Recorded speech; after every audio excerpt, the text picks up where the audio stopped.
আসসালামু আলাইকুম। কিছু কন্ট্রাকশন নিয়ে আলোচনা করছি।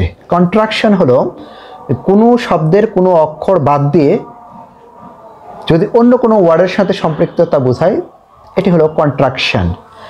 যেমন এই যে এম নটকে যদি আমাদের একত্র করতে হয় তাহলে আর্নড কিংবা এইন্ড করতে হয়।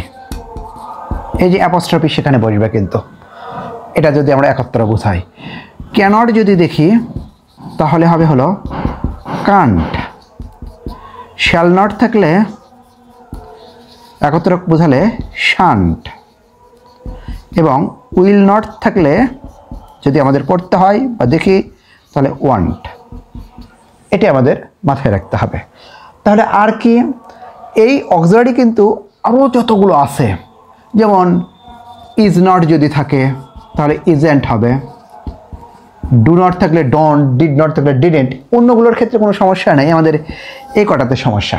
এখন আমরা আসি, যদি সাবজেক্টের সাথে থাকে,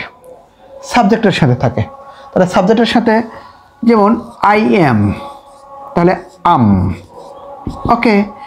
আবার আই হ্যাড বা আই উড, এই উড হ্যাড যদি থাকে তাহলে আইড। আবার হি ইজ থাকুক, ওয়াজ থাকুক বা হ্যাজ থাকুক তাহলে হবে হলো হিজ।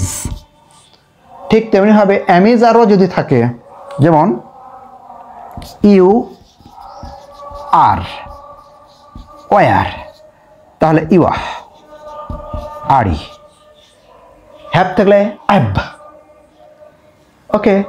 অর্থাৎ এই কন্ট্রাকশনগুলো আমাদের বুঝতে হবে, কারণ ক্যাডেট ভর্তি, কলেজ ভর্তি পরীক্ষা সহ বিভিন্ন ধরনের পরীক্ষায় আসে এবং এটি আমাদের জানার জন্য জানতে হয় যে কন্ট্রাকশনগুলো আমাদের অবশ্যই মনে রাখতে হবে। Thank you.